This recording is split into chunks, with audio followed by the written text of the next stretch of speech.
for a miracle. I'm begging and pleading and scratching for a miracle. It's an expectation based on a knowingness. But God can only be to us what it can be through us. So it requires what? Our belief. We have to believe. We have to have the imagination enough to even imagine something different than what we see. I see the invisible. I feel the intangible. That which you want to experience, you're not already experiencing it in this physical world, so you got to see it in the non-physical. Yes. You have to call it forth from the mind and bring it into being. Yes. Lord, have mercy. It's a powerful prayer. It's a powerful prayer. Well, good morning, Celebration Spiritual Center. How are we doing? How are we being? It's good to be home with family. It's good to be here in the space and place where we know there is healing, where we know there is affirmation, where we know that there is harmony and unity. So we're going to get right into this message today because we have a lot to unpack and uncover. Last week in week 1, dealing with the first message in this series, my topic was, does this make the world better? And that was really a helpful topic given the week that has come forward, because we had to kind of think about maybe what we were posting, the conversations that we were having this week. Does it make the world better? I offered the beautiful acronym of THINK. Is it true? Is it helpful?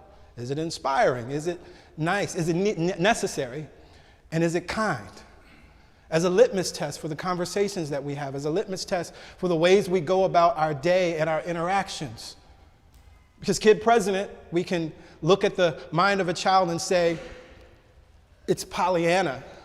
To say, as he said, the best way to make the world better is to stop doing things that don't make the world better. So just ask yourself before you begin to do certain things, does this make the world better? If the answer is no, move on. We talked about hearing the voice of the ego versus the voice of love. And as A Course in Miracles teaches us, the ego always speaks first. And it never means its maker well. So don't listen to it. Don't listen to it. So in chapter 2, the topic of chapter 2 is focus on the awesome.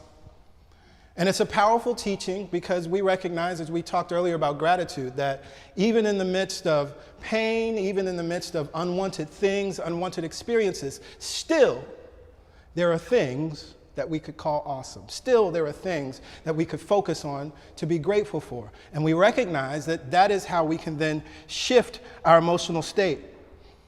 On this past Friday, Kid President posted this on his Facebook page. Yes, there is so much brokenness, but there is still so much beauty. Please keep lighting the way, friends. Love is our duty. The pain overwhelms, but it will not slow our rowing. You see, love does that. It just keeps going. Love does just that. It keeps going. And it reminded me of a wonderful and familiar passage of scripture that one of our founding principles is based on. Love is the more excellent way. In the book of Corinthians, we have these familiar words. Love is patient. Love is kind. Love is not envious or boastful or arrogant or rude. It does not insist on its own way. It is not irritable or resentful. It does not rejoice in wrongdoing, but rejoices in the truth. It bears all things, believes all things, hopes all things, endures all things. Love never ends. Another translation would say love never fails, but it's love never ends, has no beginning nor ending. And so as Kid President is saying, love just does just that. It keeps going. He's echoing the wisdom of this old scripture. And so as we have had an experience this week, yes, we've had some challenges this week, yes. We've had some difficult moments, yes. And as a nation, we are in mourning. As a nation, we are seeking answers. As a nation, many of us feel helpless. As a nation, many of us are in fear. As a nation, many of us are in anger. As a nation, we are experiencing a wealth of emotions. Yes.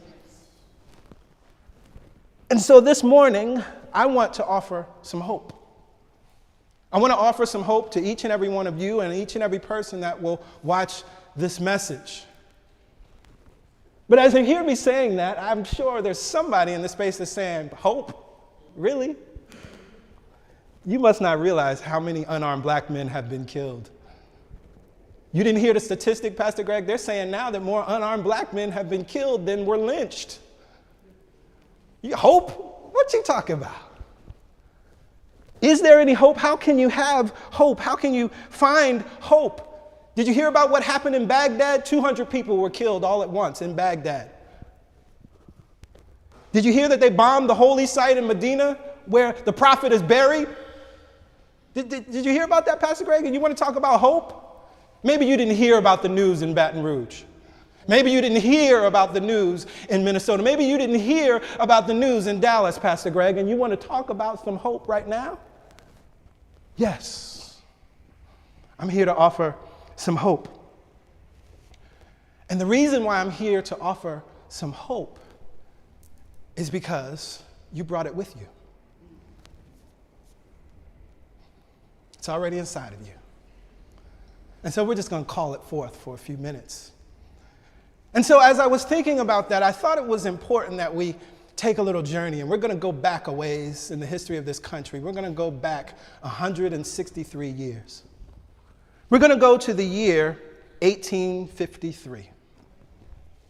Now, America in 1853 was very different than the United States that we know today. One thing that's interesting is our flag only had 31 stars. Only 31 states in the Union. Back in 1853, there were 16 free states of those 31. In 1853, Levi's was founded, an American institution. And as a musician, I love the fact that Steinway and Sons was also founded, the great piano maker, 163 years ago. Something interesting happened in 1853, a terrible incident actually. 7,700 people died of an outbreak of yellow fever back in 1853. Can you imagine that? 3,000 people died on 9/11.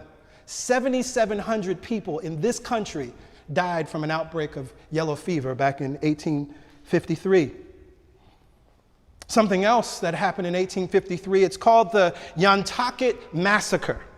450 Tolowa people, indigenous people, were killed. It was a massacre. They were killed by a citizen militia while they were in prayer.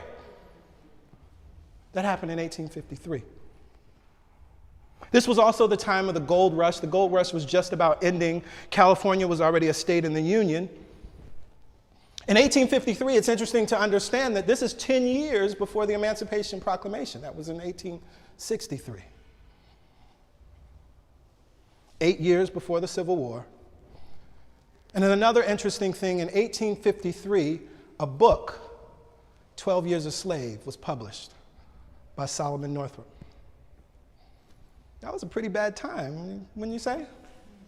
Slavery, massacre of indigenous people, 450 people killed by a citizen militia. Y'all hear that?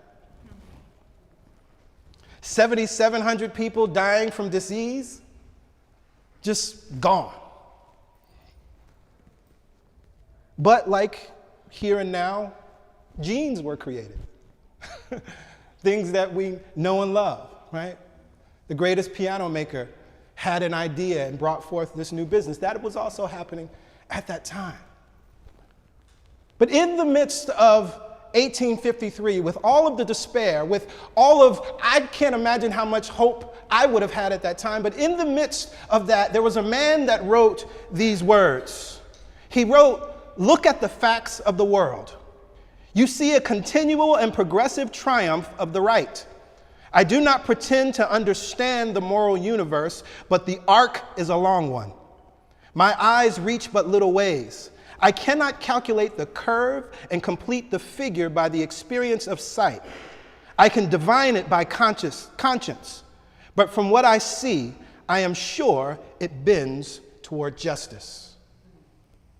Now, you may have heard these words before, but you probably heard them from the 60s. Dr. Martin Luther King. The arc of the moral universe is long and it bends towards justice. He was quoting this brother, Theodore Parker, who was a Unitarian minister. He was an abolitionist, and at this time he was writing, saying that slavery has to end.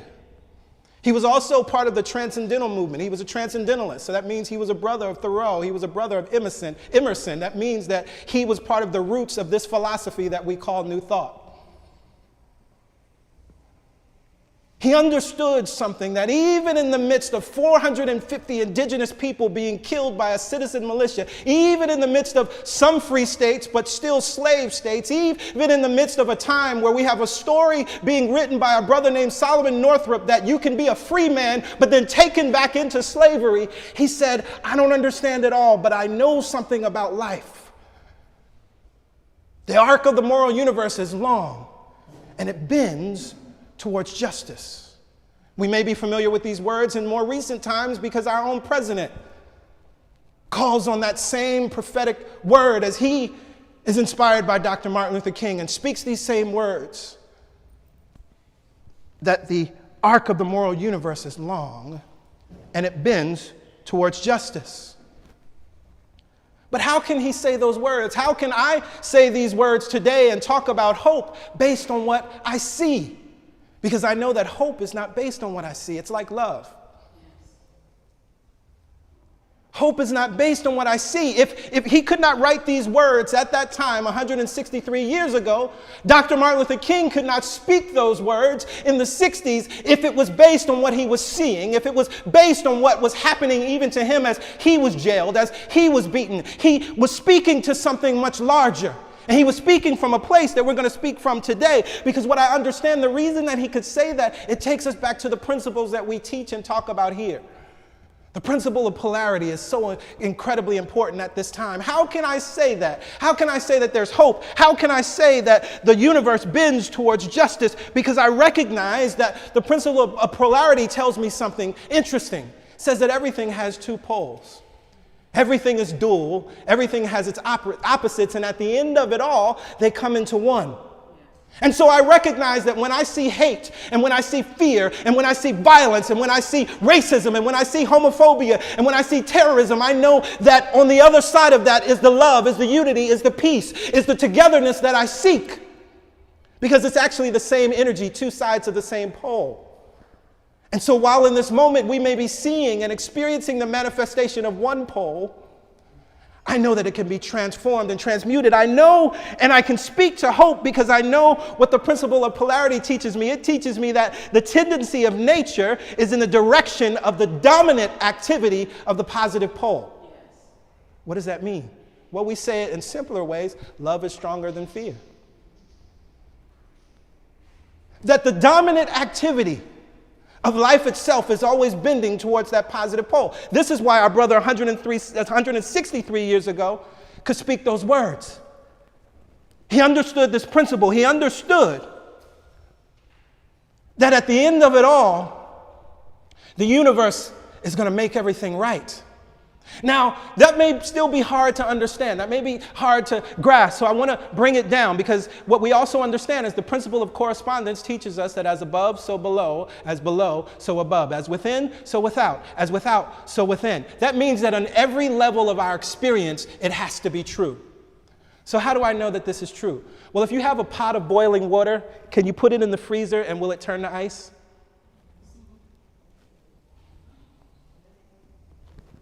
Sit with that for a second. Same principle. I have a pot of hot boiling water that would burn me. But that same pot of hot boiling water can be frozen and turned into ice. It's the same principle. But see, you got to know that. If you don't know that that principle is the truth of life and is expressed at every area of life, then you're going to be hopeless.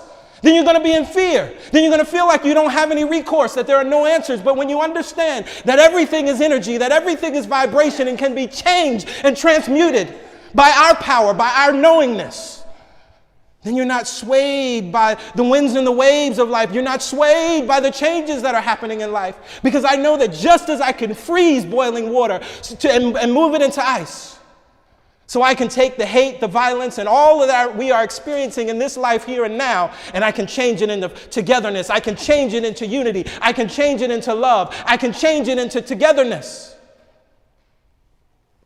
Now, this is also important to understand because you have to understand the poles, right? And in the principle of polarity, we understand that you can change hate into love, but you can't change hate into ice, right? Those are not on the same pole. They're two different things, right? We can think about temperature, and this is a principle that we see in the Kabbalion where it talks about temperature, the degrees, right? Hot and cold are relative. If it's 60 degrees right now, and we want to raise the temperature to 70 degrees, 70 is hot compared to 60. But if it was 50 degrees, 60 would now be hot compared to 50, right? All the same energy, we're just moving up the pole. This is why we can say that everything unifies in the end, but you got to understand this principle. Because this is the key to how you can change your world. I'm here to offer you hope today. I'm here to remind you that you have power within you. I'm here to remind you that all is not lost. I'm here to remind you that, yes, the arc of the moral universe is long and it bends towards justice. It bends towards healing. It bends towards peace. It bends towards unity. It bends towards equality. It bends towards harmony. And I know that because I know these principles. We see this principle exemplified in the symbolic story of Jesus stilling the storm. There was a powerful storm. He's out on the water with the disciples, and they've been rocking with Jesus for a long time. They had seen so many things, so many miracles. Just as you all have been on this planet for a long time and seen so many things. You've seen hate turn into love. You've seen hot water turn into ice. But just like the disciples, things got a little crazy out on that boat. The winds and the waves, there was a powerful storm that came through, and Jesus is at the bottom of the boat, asleep. Because he wasn't moved. He wasn't deterred by what was going on outside of him because he was clear about what was going on within him. But as the disciples freaked out, they reached out to Jesus, Master, Master, you got to do something. Do you want us to die? This is terrible. And what does Jesus do? He does something so profound that I love when you look at it. He spoke to the storm. But there were two sentences, although we've made it one sentence. We made the sentence, peace be still, but that's not what he said. First, he spoke peace, period. Yes. Look at the text. And that's interesting to me because, one, and we talked about it, that when you see in the scripture, anytime and Jesus arose and went up to the top of the boat, that's already an indication about rising in mind, rising in our consciousness back to what is true. And so he had to speak what was true first, peace. And then he could command it to be still. And so similarly, as we are in this place and space and we understand this principle of polarity, we understand that there are two poles. The first thing that we must do is speak peace. Because we got to get ourselves together first before we can move into a place and space of making changes. Now, I thought it was interesting, there were so many posts this week, and I saw that Beyonce posted something really long on her website and people were inspired. But at the end of her statement, she encourages everyone to turn our anger into action. And while I appreciate the good intentions of Beyonce, and while I appreciate that lately she's been quoting A Course in Miracles, I have to call her out and say that our anger into action will avail us nothing. Our anger into action will not actually give us the world that we seek. It will not actually give us the no more violence that we seek. It will not actually give us a world where unarmed black men are no longer shot senselessly. It will not give us the world where cops are then in retaliation killed. It won't give us that world because of the vibration.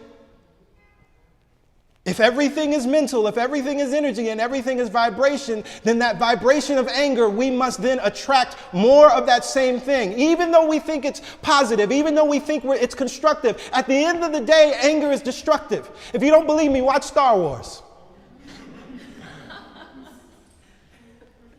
In Star Wars, the call to the dark side was use your anger. Your anger is powerful. You can do amazing things. And it's true, Darth Vader was bad. From that power of anger, Darth Vader could do some things. He could manipulate the environment. He could choke you from a distance. He could do all these amazing things. And so what happens is we become wooed by the power of anger. But what happens at the end? The anger destroys you. Yes. Right? Now, we know that on a physical level, and I was just talking about it when we were singing the song earlier, that anger, what happens in the body? It's been studied. We know what happens in the body and what happens in our brain when we stay and live in anger. Again, first, we're only accessing the smallest and most primitive, earliest part of our brain, the amygdala, which does not allow us to access our front cortex. It does not allow us to access the part of our brain that can reason and look at the whole picture and see how maybe this is not the best course of action right now. It doesn't allow us to access that place. But then also what happens? We're producing lots of adrenaline. We're producing lots of testosterone, and it causes us to become aggressive. And there's a level of power there. What's even interesting when we look at how the brain lights up, even the area of the brain that lights up when we have positive motivation, that also lights up. This is why we can do things and we're wooed by it. We're fooled by the will of anger, thinking that it is constructive, but in truth it's destructive. Why? Because out of anger, we end up destroying things outside of us, but more importantly, you destroy yourself. Out of that anger, what begins to happen as you live in that place, which is the fight or flight place, and that's why it exists, right? What happens when our body builds that adrenaline and testosterone, it exists because that's that place that we need to access when we're in real danger. Like you're crossing the street and a car is coming and you need to run and dash right away. So our bodies are awesome. It gives us what we need. It gives us the adrenaline and testosterone to run, right? And get out of the way.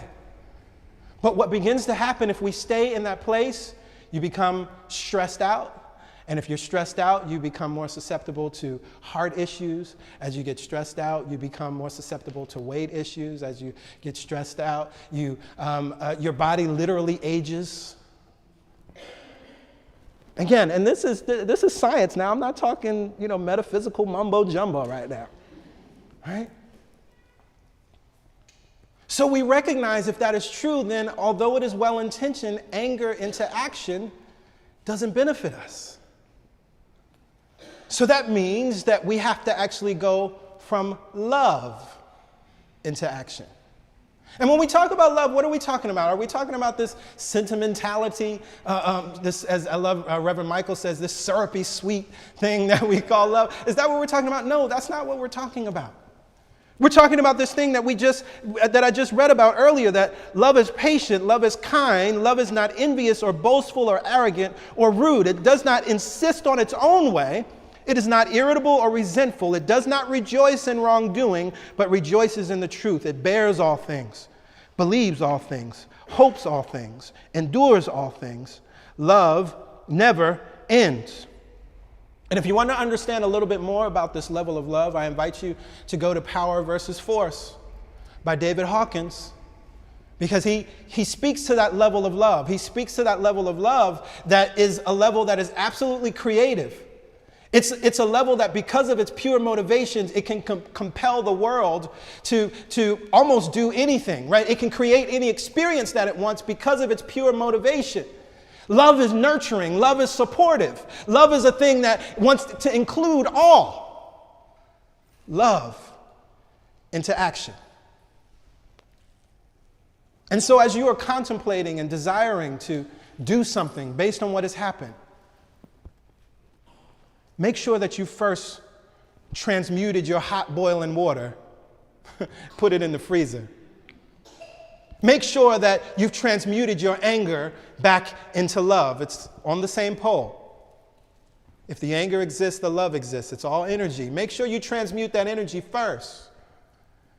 And then polarize yourself. You can then stay in that place of love by the power of your choice and the power of your mind. You can stay there. Now, what that might mean, you might got to do like I did yesterday and stay off of Facebook for 24 hours. But see, this is the power of your own mind and your own power. This is how you can polarize yourself. If you realize, as I realized, that, you know what, reading all these posts was taking me too many places, let me turn off my notifications and not launch Facebook today. It felt so good, actually. It was powerful. I don't know if I've ever really done that before. No Facebook for 24 hours. It was, except like if you're on a plane or something. It's powerful, right? You may have to do things like make sure you're at Celebration Spiritual Center on Sunday, because there's love and unity and harmony, and we are a microcosm of the beloved community, that the unity and the togetherness, if it exists here, it can exist anywhere, right? Maybe you have to do that. But you can polarize yourself, because and we're getting into all the principles, but the principle of rhythm, that the pendulum always swings, but you don't have to swing with the pendulum. You can polarize yourself and choose to stay in a place of love, choose to stay in a place of no fear, choose to stay in a place of unity and harmony and togetherness. And that is how you become a master in life. I'm quoting the Kabbalion. That's what it says. This is how you become a master. This is all that Jesus was exemplifying in his life, and then encouraging us to do the same. So that when the winds and the waves show up, when the headlines show up, the first thing we do is say peace. Because I realize that this is just an experience of the pole. I realize that it doesn't feel good, and it doesn't feel good because it's not what God desires. It's not what Source desires. It's not what the Spirit within us desires. That's why it doesn't feel good. Wonderful. Now let me do what I need to do to move myself. For some of us, it may be you may need to do some breath work. I love Nadi Shodhana for that reason. Alternate nostril breathing. I use that technique many times before my meditation because it helps me to get centered. But even if it's just taking deep breaths, this is why when we get angry, we start trying to breathe, right? It can shift an experience. Maybe it's gratitude. We sang, I am grateful. Thinking of things that you're grateful for, writing down positive aspects, having a gratitude journal. Maybe that's what you need to do to polarize yourself, to stay back in that place and space where you know that all is well. Now, when we talk about love into action, I thought it was good to go back to something that I've shared before from A Course in Miracles, this beautiful prayer and these 3 questions that kind of take us even back to last week with the idea of does it make the world better? But in the Course, we have these 3 questions. What would you have me do? Where would you have me go? What would you have me say? And to whom? Now, if we were doing anger into action, can you imagine asking anger? Anger, what would you have me do? Anger, what would you have me say? Anger, what would you have me say and to whom? Anger, where would you have me go? You can just imagine what the results would be if you ask those questions of anger. But if you ask love those questions, which is the source within you, you are love itself. Love thought of you and manifested you into being. If you ask love, what would you have me say and to whom? And sit and wait for the answer. Love, where would you have me go? Love, what would you have me do? And then listen for that voice. As we said last week, the ego speaks first. It's loud and it's wrong.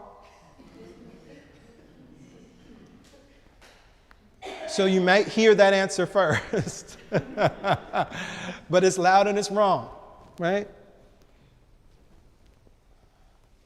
Ask yourself that question just here and now, just in this moment. Just sit in that for a second. Love, what would you have me do? Love, what would you have me say? Love, where would you have me go?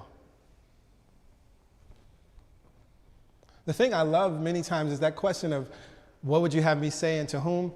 Usually the answer from love is shut up. Don't say nothing. Right? Don't say nothing. Stop posting prayers on Facebook. Because that's what our Facebook posts are. I mean, I don't know if we realize that. They're prayers. And we know that because when we post them, there's an energy and emotion behind it. Thought with emotion creates. Thought without emotion doesn't create. And we're usually in some emotion, positive or negative, when we post on Facebook. It's a prayer. No shame, no blame. I'm not saying it from that place at all. Because I love to laugh at myself when I look back and every day Facebook shows me something that I posted like 7 years ago, and I'm complaining about being at work. And I'm like, look at Greg. He was just in it that day. Right? Right? So I'm not, hear this, this is not a shame or blame thing, because we've all been there, and I got documented proof that I have done the same thing so many times. But when we know better, we do better. Yes, yes? And so we ask love these questions, and then we recognize that the answer comes from within us, and so that's why I say you brought it with you. The hope that you seek, the change that you seek, the love, the light that you seek, it's within you. And there was a lesson this week in A Course in Miracles that absolutely speaks to this, and I want to share it with you all. It was lesson 188, the peace of God is shining in me now. And the first paragraph, or the first few sentences, just rocks my world. It says this: why wait for heaven? Those who seek the light are merely covering their eyes. The light is in them now. Just hear that much. Those who seek the light, those who seek, let's bring it to where we are now. The changes that we seek in this country, the changes that we seek in this world, they're already here. We're merely covering our eyes. Jesus said it this way. Jesus said the kingdom of God is spread out all around you, but you just don't see it. Also said the kingdom is within you. Now it goes on. Enlightenment is but a recognition, not a change at all. This could free you. Enlightenment. You know that thing that Buddha achieved and all of these wonderful people? It's but a recognition, not a change. You're still going to be the same beautiful human being that you were yesterday as you are today with your enlightened self. You're not going to become like super deep and wear different clothes and be on a mountain now that you're enlightened. But it's a recognition. It's a recognition. It's a shift in your perception. It's a recognition of what is true, not a change at all. And then it goes on. It says, light is not of the world. Yet you who bear the light in you are alien here as well. The light came with you from your native home and stayed with you because it is your own. What does this mean? We're looking out in the world, the external world, the changing, fleeting world, looking for it to show us light. Because we know that light is what is. It's the truth. Light is what God is. And we keep asking the police officers to show us light. We keep asking the government to show us light. We keep asking all these things to show us light when the light is within you.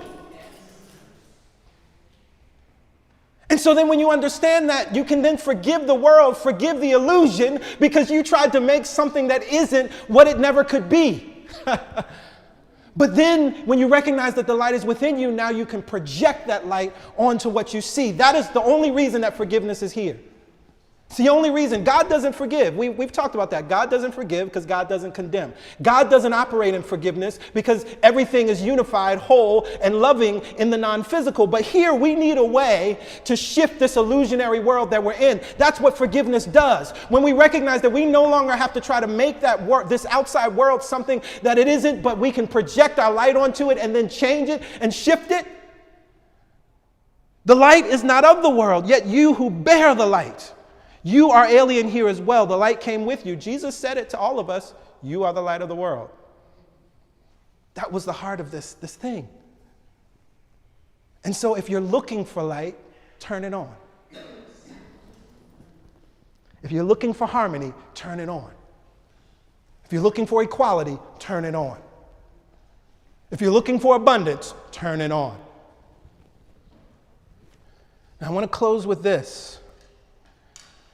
One of the things, and Frank and I were just talking about it earlier, one of the things for me, I found myself going back to the music of the 60s. Because I feel like right now we don't have the artists and musicians that are really speaking to the times. And one of the songs, a seminal song from the 60s that came to my mind was Bob Dylan, 1962, Blowing in the Wind. And Blowing in the Wind, it was a powerful song at that time. Blowing in the Wind inspired Sam Cooke's A Change Is Gonna Come. Another powerful protest song. And at the time, Bob Dylan was asked, well, what does this song mean? And he said this in a magazine article in '62. He said, there ain't too much I can say about the song except that the answer is blowing in the wind. It ain't in no book or movie or TV show or discussion group.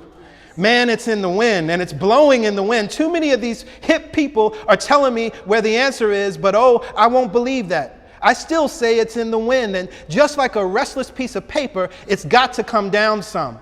But the only trouble is that no one picks up the answer when it comes down, so not too many people get to see and know, and then it flies away. And as I sat with this, I thought about the fact that the wind within Scripture is always symbolic of the Spirit. It is always symbolic of the non-physical. And as we talked about expecting miracles, as we talked about calling that which we do not see in this moment, but bringing it forward, we recognize that the answer is in the wind. It's in the Spirit. It's in your soul. It's in the non-physical. It is not where you can see right now with your physical eyes. Otherwise, it would already be here. And so it is time for us as spiritual people, as metaphysicians, as those that are embracing and understanding these truths, to now go to the non-physical, to go to the spiritual, to go to the wind, to speak to the wind, to call forth from the wind that which we desire to experience on this planet. The answer, my friend, is blowing in the wind. And the wind blows in, through, and as you and every human being. It's beautiful. The wind binds us all. The wind joins us all. That's where the answer is. Bob Dylan was clear way back in '62 that that's where it is. We talk about shifting the experience from these two poles. This is not about manipulating or moving in the physical world these things. This means your prayer life has to get up a little bit. Because that's where the wind is. This means that your thought life, the things that you affirm, the things that you speak, the things that you co-sign, you might have to shift that a little bit because that's where you're operating in the wind. And then you understand that you have a power that some would call miraculous, but you know that it's natural. Then you understand that you have a power that some would call miraculous, but you recognize there's no order of difficulty in miracles. And so that is why I can stand here and know beyond a shadow of a doubt that we will see a shift in the police departments across this planet. Because it's not just happening in the United States. If you talk to our brothers and sisters in Brazil, you'll see the experience that they're having. I know that terrorism in any form, anyone that is killing based on an ideology, no more. By the power of my word, by the power of what I know, I speak peace to it. And say, be still. Because I recognize that we are the masters of our fate. Yes. We are the captains. We are the kings and the queens. I love that analogy. I love that metaphor so much. A king and a queen never ask permission for anything. They speak it out and the whole land complies, whether they agree or disagree with it. But this is how our life works. Source doesn't judge. It doesn't agree or disagree with anything that we call forth in the being. But when we call it forth, it must show up as whatever it is that we're desiring, consciously or unconsciously. And so maybe as a nation, we've been a little unconscious. Yes. Playing those old tapes and those old stories from years ago and recreating the same thing. But we recognize now that we can consciously create. We recognize now that we can deliberately create. I invite everybody to stand.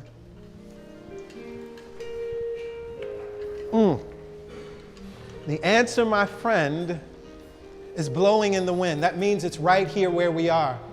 The wind is right here where we are.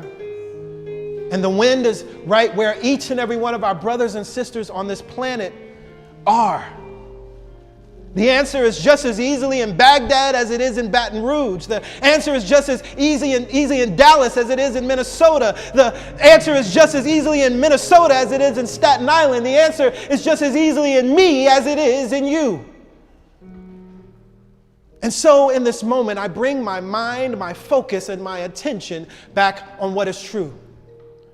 I know that there is one power There is one purpose. There is one presence working in all, through all, and as all. In this moment, I choose to call it God. In this moment, I choose to call it source. And I know that source. I know that God is loving. I know that source. I know that God is unconditionally loving. I know that source. I know that God holds no shame, holds no guilt, and no condemnation for its creations. I am knowing that it is everywhere at all times, that it is constantly encountered. I know that this power, I know that this substance, it is where all of my brothers and sisters are, and it is present even down to the tiniest cell within our being. I know that God is here. I know that love is here. I know that peace is here. I know that this thing can be called by any name and it will recognize me. I know that it can be called by any name and it will recognize you. I know that it can be called by any name and it will be recognized by each and every one of our brothers and sisters. It is not conditioned by names. And as I recognize that this invisible substance can become anything that I desire for it to be, I recognize my oneness with it. I recognize your oneness with it. I recognize the United States' oneness with it. I recognize the Earth's oneness with it. I recognize the Milky Way galaxy's oneness with it. I recognize the stars' oneness with it. I recognize the sky's oneness with it. I recognize the wind's oneness with it. I recognize the trees' oneness with it. I recognize the birds' oneness with it. For I know that as I recognize that oneness, I know that each and every one of us are connected. That is how I know that the word that I speak, it will use any and everything at its disposal to bring forth that which I desire. And so here and now in this moment, as I know who and what God is, and I know who and what I am, I know that this same truth is the truth for each and every person in this room and within the sound of my voice. And as we are one with this power, as we are one with this presence, as we are one with this good, I now speak good over our planet. In this moment, I call forth my superpower of imagination, and I imagine a world where the headlines are different. I imagine a world where in 2017, a study comes forward and we see that there are now more black male millionaires than there were ever black men that were killed unarmed in this country. I now speak the word and see the headlines within my mind that the newspaper is now reporting that education is free for all. I am now speaking within my mind that the harmony and the peace and the reconciliation that we have sought within this world, within this country for so long is here as a Truth and Reconciliation Commission has been established as a result of what has taken place in this planet. And it is now recommending changes that will sweep this nation, changes that will bring forth harmony, changes that will bring forth financial literacy, changes that will bring forth new homes, changes that will heal families. I now speak this word using the power of my imagination, knowing that what I think, what I believe, I can receive. I now speak this word knowing that whatever I expect, the universe has the wherewithal to bring it here and place it within my reach. And so I look within my mind's eyes at these new headlines. And I see a headline that says that the presidential candidates are demonstrating a new and more powerful place of working together, that the presidential candidates at this moment, as things are happening within this planet, as things are happening in our world, they have chosen to come together to speak healing and speak peace and speak unity upon this planet. I reach within my mind's eye and I imagine headlines. Free health care for all. I speak within my mind's eye and I see that the first class that graduates from having free college move into the workplace with no loans.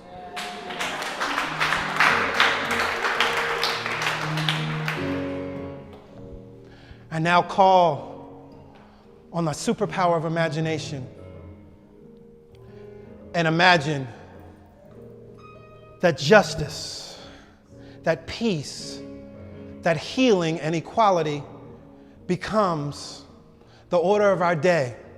I imagine in this world that the defense budget is cut by 50%. That's how we pay for the free education. That's how we pay for universal health care. because there's no longer a need for bombs, because the U.S. is demonstrating that we do not operate in fear. We recognize that we are safe now. We recognize that we do not have to fear our brothers and sisters. And we come to the table of peace and have a dialogue. I am envisioning and imagining a world where the so-called terrorists apologize. No longer do we live in a world where they own the bombings and say, yeah, we did that.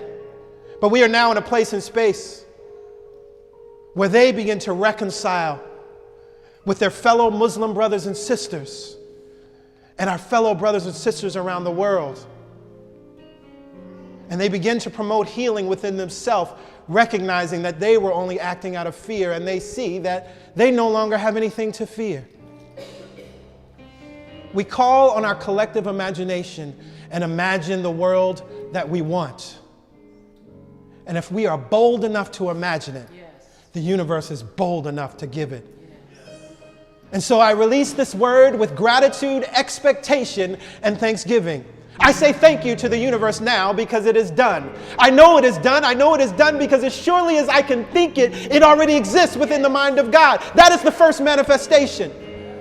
And so now I polarize myself in this place of love and allow all of my actions to move from that place. And it shall be done easily and effortlessly. We release this word now with thanksgiving. And together we say amen, amen. Ashe. And so it is. And so it is. Thank you, God.